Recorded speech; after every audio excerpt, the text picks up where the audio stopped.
Hello again everyone, it's Mel from Stocksbridge Guitar Tech. I've got a little lesson for you today. It's going to be a quick one this. I'm going to talk about breaking bar chords down into smaller bite-sized chunks so that they're easier to play and so that they actually fit in better if you're ever playing in a band situation, for example, with another guitar player or a keyboard player, and they're playing full fat chords. You can break the bar chords down and simplify them, and they will sit in that mix much better. Plus they're easier to play. Bar chords are great. However, if you're playing bar chords all the way through a song, they can get very, very tiring very quickly. There are some songs you can't get away with. Hedonism by Skunk and Nancy is one example where he's playing bar chords all the way through the song. There's just no getting away from it. There's no getting away from that sometimes, but if I can get away with playing bar chords, I do, because often they sound better, these short chords, than the full bar chord. In a band context, they will sound better, or I think they do. They also allow you to embellish the chords a little bit, so I'll show you what I mean. If you don't know what bar chords are, go back and watch some of my previous videos, but basically a bar chord is where we take the index finger or some other finger and we play more than one string with that same finger. So it can be two notes, just like that, or three notes, or we can bar across the entire 6 strings. It's like using a capo sort of thing, but instead of using the capo, you're using one of your fingers. So the two main shapes for bar chords are your E major shape,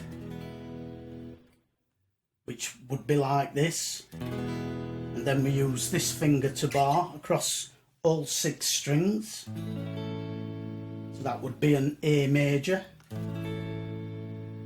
And then the second bar chord type, most common one, is the A shape. There's an A major shape, and again we would bar, this time just across 5 strings usually, and I usually use my ring finger to make that bar rather than trying to squeeze 3 fingers into these narrower frets.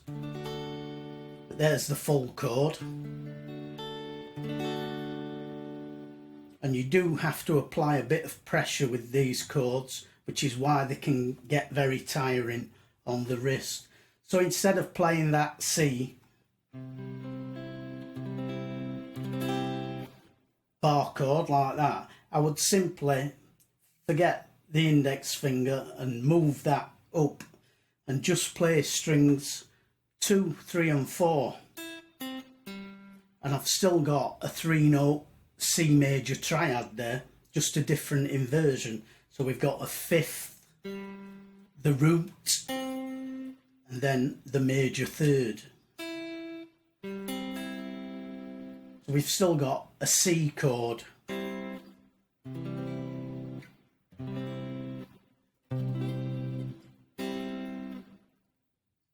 So it's very, very easy to play. And in the major scale, we have 7 chord types that will go along with those 7 notes. So we've got major, so the first one in C would be C major. Then we'd have a minor, which would be D minor. Another minor, which would be E minor. Another major, F major. Another major, G major. Then we'd have A minor, and then the 7th one is a diminished, so we'd have B diminished, and then we'd be back to our C. So you can see there, playing those 7 chords has taken me from there all the way up there. So I'm going all the way up the guitar neck to go through those 7 chords. So if we play a C scale,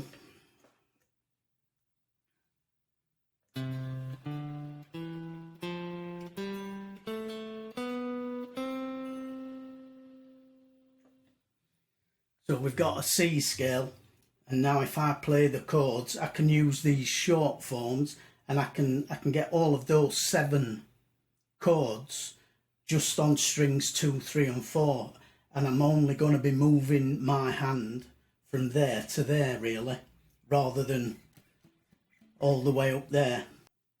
And so that would look like this.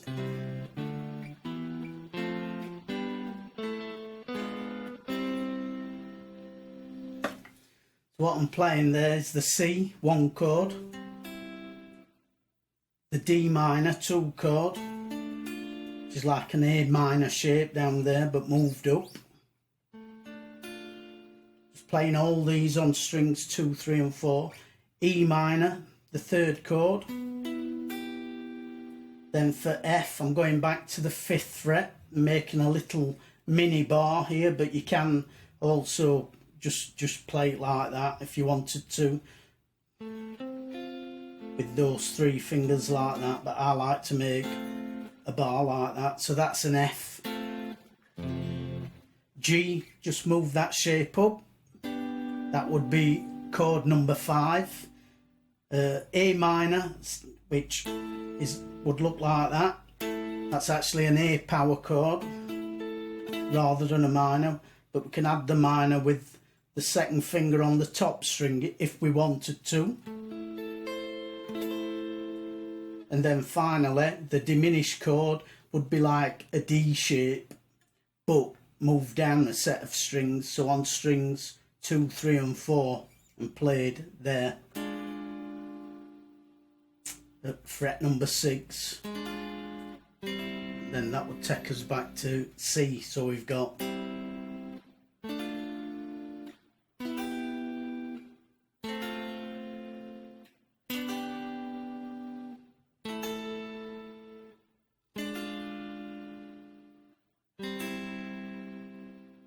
So you can see how that's much easier to play.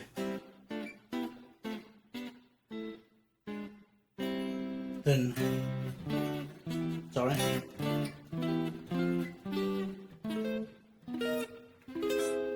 Much easier to play just using those 3 strings. So that's all based around that A shape bar chord. But you can also use it around the E shape bar chord. So you would just play here strings 5, 4 and 3. So if for example we played that there, we've got a G major chord there, because we've got again 5 root 3rd. If you don't know what I'm talking about with 5 root 3rd, these are intervals. Go back and watch some of my earlier videos where I explain the intervals. So we can use this shape as well as a short form chord, so that would be a short form of G major. Then from there we can go down a set of strings to our C.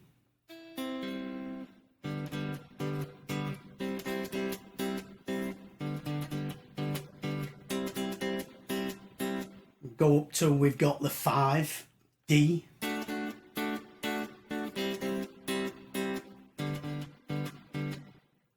So it's very easy to chop and change these around, or you can just stay on that and then move up.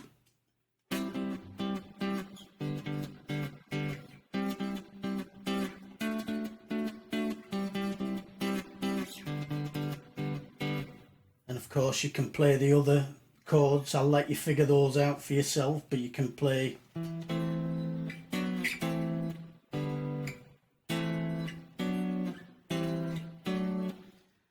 so you can play the 7 chord types again, And we can also do this with a D shape on strings 1, 2 and 3. So we take a D shape, let's move it there. This would be an F chord because again we've got the 5, the root and the major third. So we've got C, F and then A. That would be an F major chord.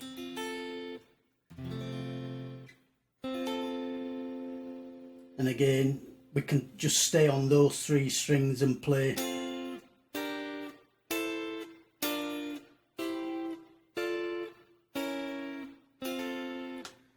Go through those 7 chord types in the key of F major there. If we were down here, we'd be in the key of E flat major. So you can just move them around once you know the shapes. But it is important to be able to do this. You do need to know pretty much all of the note names on the fretboard. So again, if you don't know that, learn all of the notes on the fretboard on every string first. And again, I've covered this in a previous video. You also need to know your intervals, so minor second, minor third, major 6th, major 7th, minor 7th, etc. Again, if you don't know the intervals of the major scale, go back and watch one of my previous videos or another video that explains intervals to you.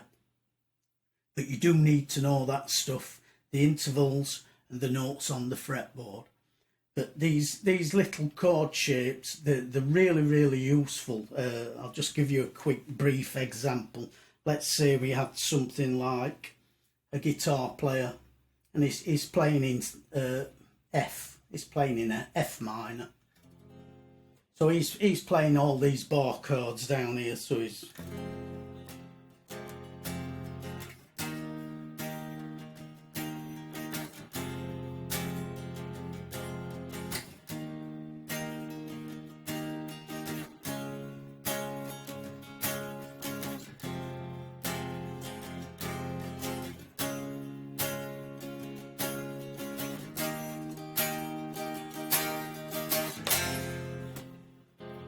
he's playing that, and we could play the short form versions of these chords.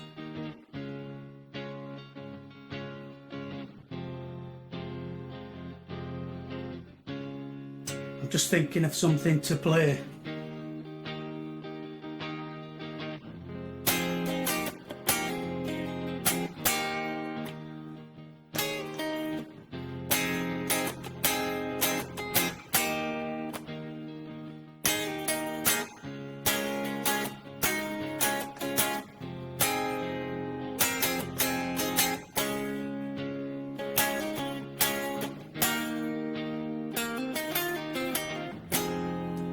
So you can see how I can just embellish that with little runs because I've got these fingers free often, like when I'm playing this F minor there rather than down there. I'm only playing these three notes again on strings 2, 3 and 4.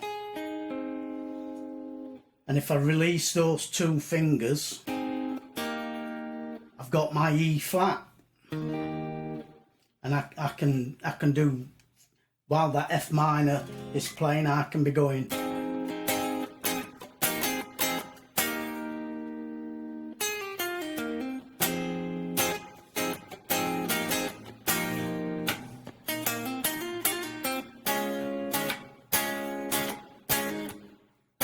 So you get the idea. They're very, very useful for doing stuff like that. It just sounds much funkier than if I was just playing even different chords but basically playing the same rhythm. So I could be